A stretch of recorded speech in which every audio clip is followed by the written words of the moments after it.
నమస్కారం. ఈ రోజు నేను మీకు ఒక చిన్న కథ చెప్పాలి. ఒకప్పుడు మన ఊర్లో పేపర్ వచ్చే సమయానికి అందరూ ఎదురు చూసేవాళ్ళు.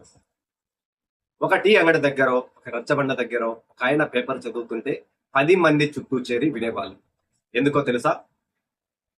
అప్పుడు ఆ పేపర్లో అక్షరం అంటే నిజం, ఆ అక్షరం మీద ప్రజలకు అంత నమ్మకం ఉండేది. ఒక వార్త పేపర్లో వచ్చిందంటే అది వేదవాక్కు అని ప్రజలు నమ్మేవాళ్ళు.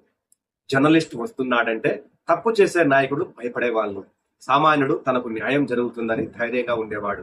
మీడియా అంటే అప్పట్లో ఒక గౌరవం, ఒక భయం, ఒక భరోసా. కానీ ఇప్పుడు పరిస్థితి ఏంటి? ఆంధ్రప్రదేశ్ లో ఇప్పుడు మీరు టీవీ పెడితే మనకు కనిపిస్తున్నది ఏంటి?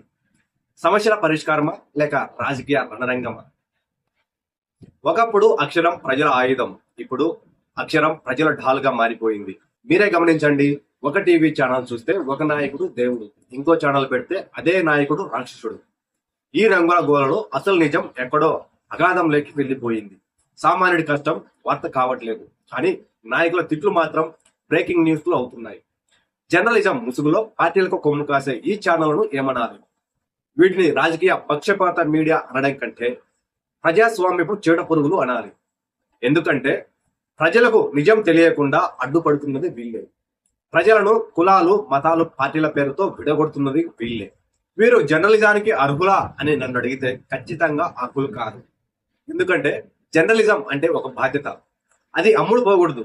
ఎప్పుడైతే ఒక జర్నలిస్ట్ ఒక పార్టీ ఆఫీసు నుండి వచ్చే స్క్రిప్ట్ చదువుతాడో ఆ రోజే ఆ వృత్తి చచ్చిపోతుంది.